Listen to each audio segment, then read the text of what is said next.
And our joy turned to sorrow because she was sick.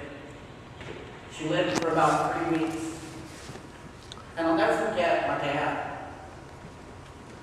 We went to the hospital, and he just held the baby. He just held the baby. And as she was struggling and working for breath, I just thought, wow, God's like that. When we're at our worst, we're in the arms of God. And I know my dad wanted to take her place.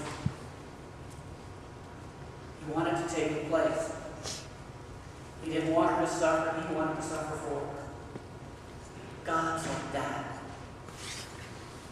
That's why we have the incarnation.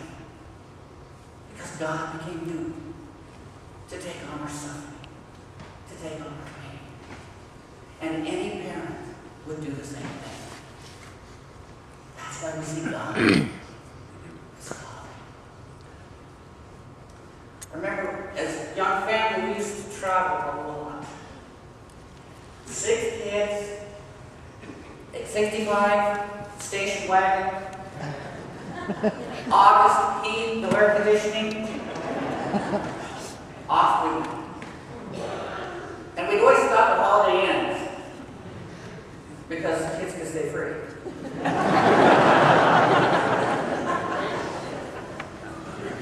And I'll never forget this guy. He was at the hotel, and he sat there and stared at it. And the rule was, if you 12 and under could stay free, and I'm not going to say we always were honest, but this particular time we were. And the guy sat there and shook his head.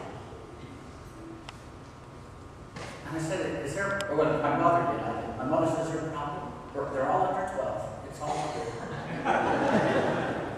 He said, I can't believe anyone would take 6 kids across the country.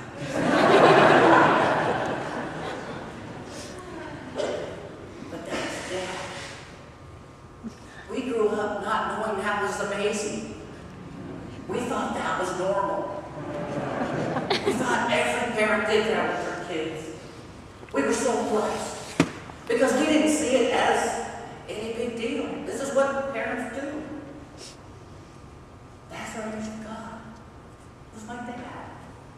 And he was never, ever, he would go to these, it was so funny because he never thought of going to these conventions without us. To him, that would be such a waste. He wanted to share the trip with all his kids. God's like that. That's why God created heaven. He wants to share it with us. That's our image of God. And I'll never forget, one year it was Hawaii. And they just couldn't pull it off. So my dad and my mom went to Hawaii. We stayed at home. And I knew this was going to happen. 4 years later, he gets us all on the plane. We go to Hawaii. He wasn't going to let us forget. I remember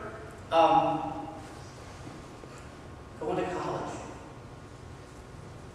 And I remember writing these great letters home. This was before cell phones. This was before email. We had snail mail, that was it. Dear Dad, I'm fine. Could use money.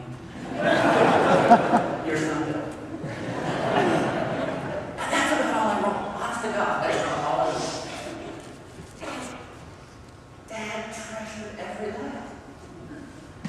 He treasured it. God's like that.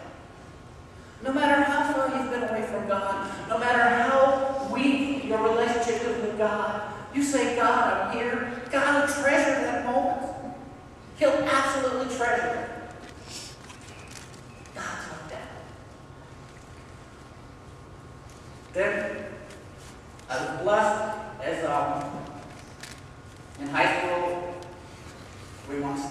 college and played for the national title. I was on both teams. I was one. Don't get too excited. But you know what my dad said? He said, "You're the reason they won."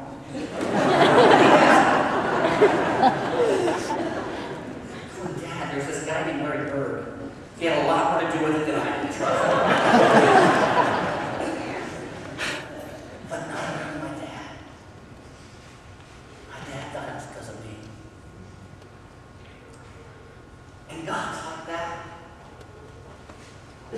God, we always sell ourselves short of what little things we do, and God sees what great things we've done, what great things we accomplish.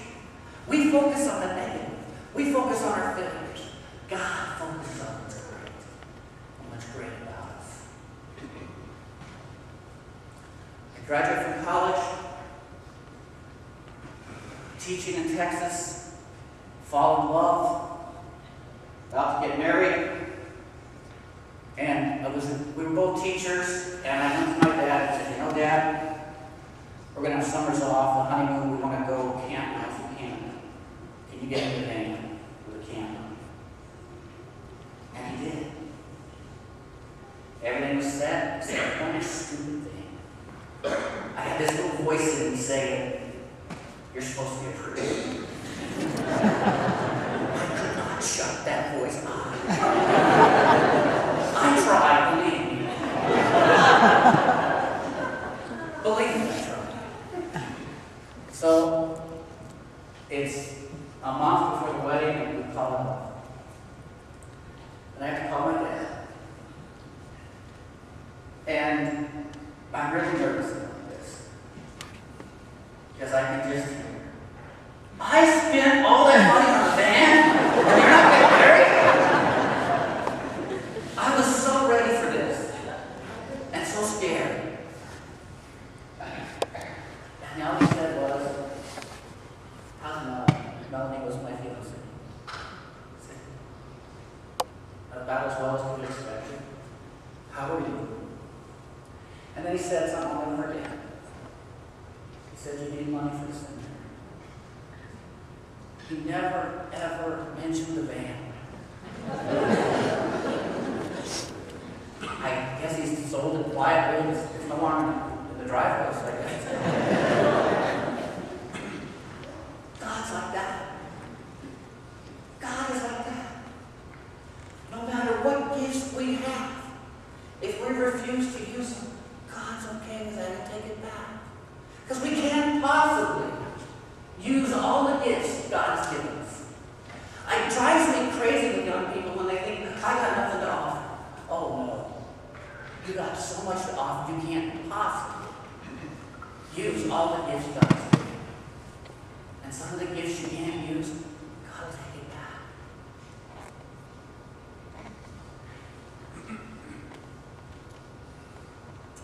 And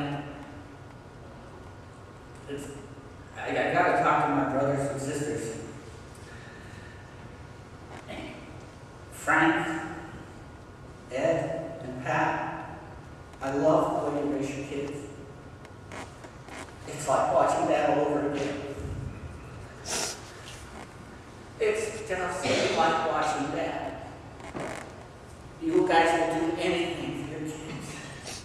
You put them in private school, Catholic school, whatever they need, because that's how Dad did it. And you're modeling that. And Mary Kay, you are committed to being a nanny, and it's just like Dad. Your whole life is going into those kids. And Teresa, you are so committed to the mentally ill, and you're trying to do your best, and it's just like watching Dad. The legacy continues. The legacy continues. And I have this title called Father. And I never understood what it meant until I focused on my dad. And I hope I have many, many more years of being a priest, of being called Father. Because all I'm going to do is imitate my dad. Yeah. And be Father to people like Dad was to me. Because was just an ordinary human being who had a deep, deep love for his children. And that's our image of God. Say it again. He was just an ordinary human being who had a deep, deep love for his children. And that's our image of God.